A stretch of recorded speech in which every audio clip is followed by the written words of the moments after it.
اعوذ باللہ من الشیطان الرجیم بسم اللہ الرحمن الرحیم۔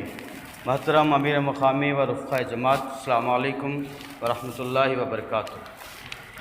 مجھے جو ذمہ داری دی گئی ہے وہ ایک مضمون جناب امیر جماعت اسلامی ہند سید سعادت اللہ حسینی نے ماہ جون کے زندگی نو میں لکھا ہے، جس کا عنوان ہے اسلامی تہذیب اور اس کے احیاء میں نوجوانوں کا مطلوبہ کردار۔ یہ اس کا عنوان ہے۔ اس عنوان میں اصل میں ہوا تھا یہ کہ علی گڑھ میں ایک لٹریری فیسٹیول رکھا گیا تھا، اس کے اندر یہ مقالہ پڑھا گیا تھا، تو اسی کو زندگی نو میں شائع کیا گیا ہے۔ اس کے اندر محترم امیر جماعت سب سے پہلے اسلامی تہذیب کیا ہے، اس کی خصوصیات کیا ہیں، اور اس کے بعد نوجوانوں کا کیا رول ہونا چاہیے، ان تین چیزوں پہ اس مضمون کو ڈیوائیڈ کیا گیا ہے۔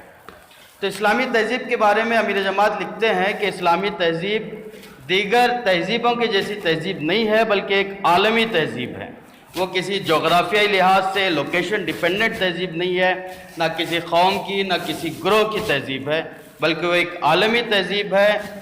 تمام دنیا کے انسانوں کو دینے کے لیے اس تہذیب کے پاس کچھ نہ کچھ موجود ہے، وہ کنٹریبیوٹ کرتی ہے۔ دنیا کے ہر حصے میں انسانوں کے ہر طبقے کو دینے کے لیے اسلامی تہذیب میں بہت کچھ موجود ہے۔ اس کے بعد وہ جو ٹاپک جو نیڈ کی بات کرتے ہیں، ابھی ضرورت جس بات کی ہے وہ یہ ہے کہ اس تہذیب کو لے کر کے مسلم معاشرے میں اس تہذیب کا حسن و جمال کا مظاہرہ ہونے کی ضرورت ہے، اور اس کے ساتھ وہ لکھتے ہیں کہ اس حسن و جمال کے مظاہرے کے نتیجے میں جو روشنی ہوتی ہے اس روشنی سے دنیا بھی فائدہ اٹھائے۔ پھر خصوصیات کے اوپر بات کرتے ہوئے وہ لکھتے ہیں، پہلی خصوصیت جو اس تہذیب کی ہے وہ یہ ہے کہ اس کی جو بنیاد ہے، اسلامی تہذیب اسلامی کلچر کی بنیاد توحید ہے۔ توحید کا مطلب یہ ہے کہ خدا واحد پر یقین ہونا چاہیے، اسی کو مختار کل سمجھنا چاہیے، اللہ سے محبت ہو، اسی کی مرضی کے مطابق زندگی کو گزارا جائے، وہی ہمارا ریفرنس پوائنٹ ہو۔ پھر خدا سے امید و خوف کا تعلق قائم رکھنا، یہ توحید ہے۔ اسی کی عبادت کی جائے، اسی کی خلافت لی جائے، مشکلات و مصائب میں اسے ہی یاد کیا جائے، اس کے فیصلوں پر راضی ہونا، اسی سے ڈرنا، اسی سے مانگنا، اسی کے ذکر سے طمانینت قلب حاصل کرنا، یہ توحید ہے اور یہ اسلامی تہذیب کی اصل بنیاد ہے۔ اس توحید کو جب ہم بنیاد مانتے ہیں تو اس سے جو حاصل ہوتا ہے، اس کا جو الٹیمیٹ ریفلیکشن ہے، وہ انسانوں کے اندر وسعت نظری آتی ہے، عالی ظرفی آتی ہے، شجاعت و بہادری آتی ہے، حوصلہ مندی آتی ہے، مثبت طرز فکر آتا ہے، صبر و شکر آتا ہے، توکل آتا ہے، سکون و اطمینان نصیب ہوتا ہے۔ تو یہ ان صفات سے انسان جو ہے مالا مال ہوتا ہے۔ یہ اسلامی تہذیب کی پہلی خصوصیت توحید کے نتیجے میں حاصل ہونے والی ریفلیکشنز ہیں۔ پھر دوسری جو خصوصیت امیر جماعت نے بتائی وہ یہ ہے کہ اسلامی تہذیب کا ہر عنصر با مقصد ہوتا ہے، اس کا ایک مقصد ہوتا ہے۔ جیسا فرد اور سماج ایک مقصد ہوتا ہے، اس کا ایک آدرش ہوتا ہے جو انسان کی زندگی کو ظاہری و معنوی اعتبار سے بہتر بناتا ہے، اس کو خلق خدا کی خدمت کرنے پر راضی کرتا ہے، یہ اس کا دوسری خصوصیت ہے۔ تیسری خصوصیت، اسلامی تہذیب ایک ذمہ دار تہذیب ہے، ایک ریسپانسبل تہذیب ہے، جس کے اندر یہ بتایا جاتا ہے، جس کے اندر خلافت کا تصور ہے، جس کے اندر امانت کا تصور ہے، جس کے اندر خدا کو جواب دینا کا تصور ہے۔ تو یہ تصورات انسان کو غیر ذمہ داریوں سے دور رکھتا ہے، بیکار کاموں سے دور رکھتا ہے، غیر سنجیدہ کاموں سے دور رکھتا ہے۔ تو یہ جو ہے اس کا دوسرا عنصر ہے۔ جیسا کہ اگزامپل کے طور پہ وہ بتاتے ہیں کہ دریا کے کنارے اگر مسلمان وضو بھی کرتا ہے تو پانی کے اسراف سے محفوظ رہتا ہے، پانی کو بیکار خرچ نہیں کرتا۔ جنگ کی اگر حالت میں بھی ہے تو دشمن کے معاملے میں اصول کے خلاف نہیں جاتا۔ یہ اسلامی تہذیب اس کو جو ہے ایک ریسپانسبل انسان بناتی ہے۔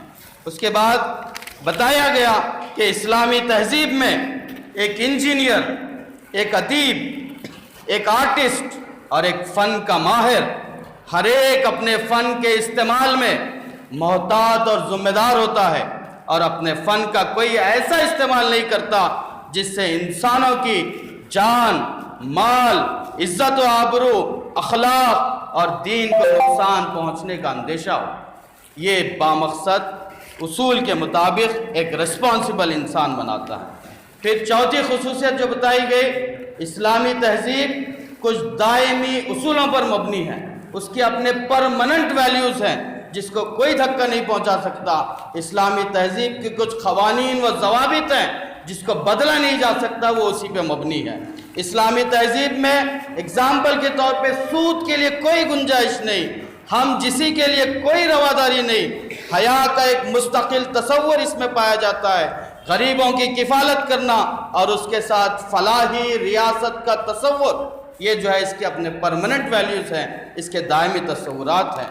تو اس کا ریفلیکشن کیا ہے؟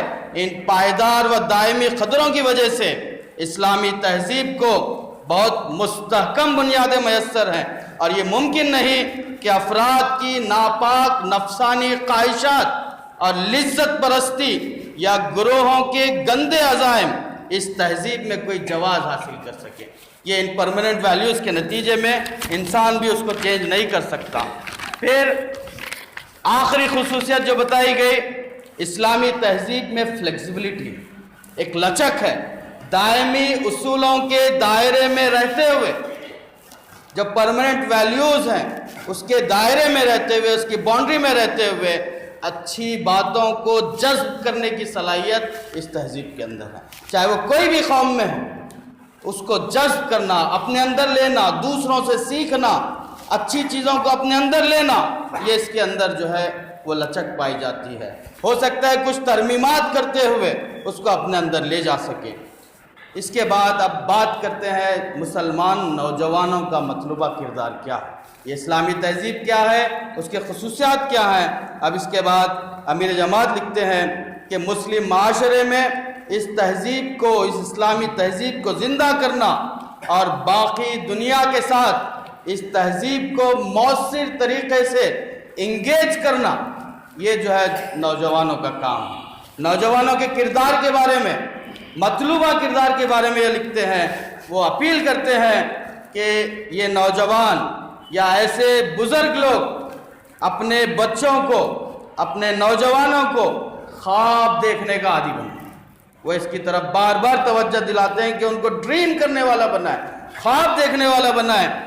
موجودہ صورتحال پر بے چینی و اضطراب اور ایک متبادل تمدن کا خواب دیکھنے والا ان نوجوانوں کو بنائیں۔ اس 21ویں صدی میں ایک مومن کے خوابوں کی دنیا کیسی ہو سکتی ہے وہ سوچنے والا بنائیں۔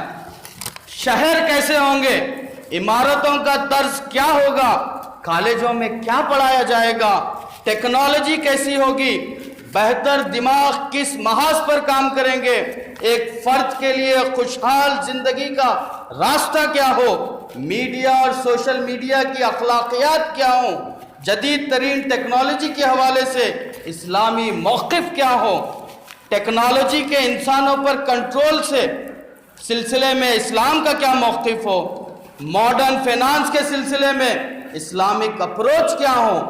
ان سوالوں پر خواب دیکھنے والا بنائیں، سوچنے والا بنائیں، نوجوانوں کے اس کام کے لیے تیار کرنے والا بنائیں۔ پھر وہ بتاتے ہیں کہ مولانا مودودی علیہ الرحمہ نے ایک مرتبہ طلباء سے خطاب کرتے ہوئے کہا تھا کہ وہ مخلدوں کا سا نہیں بلکہ مجتہدوں کا سا کمال پیدا کرنے کے لیے طلباء کو کہا گیا تھا۔ ہم فکر و نظر کا دھارا بدل دیں، جزوی تبدیلیاں نہیں، علوم و فنون کی بنیادیں بدل دیں، ان کا رخ موڑ دیں۔ موجودہ ٹیکنالوجیوں میں صرف ترقی نہیں، نئی ٹیکنالوجی اور علوم کے نئے شعبوں کی بانی بنیں، ہمارے درمیان اہل تخیل پیدا ہوں اور اسلامی دنیا کی وہ تصویر دکھائیں۔ ایسا خواب جو ہے ہم نوجوانوں کو دیکھنے والا بنائیں۔ پھر اسلامی تہذیب کو ضرورت ایسے نوجوانوں کی ہو جو صحیح معنوں میں غزالی ہوں، جو صحیح معنوں میں ابن تیمیہ ہوں، صحیح معنوں میں سید مودودی علیہ الرحمہ کے وارث ہوں، جن کا ذہن حاضر و موجود سے پرے سوچنے کی صلاحیت رکھتا ہو، ایسے نوجوان جو اپنے زمانے کے اثرات سے آزاد ہو کر ایک نئے زمانے کو بنانے کی لیاقت اپنے اندر رکھتے ہوں، جو انجینئر ہو تو نئی ٹیکنالوجی کا ویژن ان کے پاس ہو، جو ڈاکٹر ہو نئے نظام صحت کا خواب ان کی آنکھوں میں مچلتے ہوں، جو طالب علم یا معلم ہو ان کی آنکھوں میں ایک نیا تعلیمی منظرنامہ موجود ہو۔ ایسے نوجوان جو ہے تیار ہونے کی بات امیر جماعت کرتے ہیں۔ آخر میں وہ علامہ اقبال کے اشعار سے اپنا مضمون ختم کرتے ہیں، جس میں وہ ویژن پیش کرتے ہیں کہ دیار عشق میں اپنا مقام پیدا کر، نیا زمانہ نئے صبح و شام پیدا کر، اٹھانا شیشہ گرانے فرنگ کے ایسا، سفال ہند سے مینا و جام پیدا کر، جہان تازہ کی افکار تازہ سے ہے نمود، کہ سنگ و خش سے ہوتے نہیں جہاں پیدا، میرا طریق امیری نہیں فقیری ہے، خودی نہ بیچ غریبی میں نام پیدا کر۔ واخر دعوانا الحمدللہ۔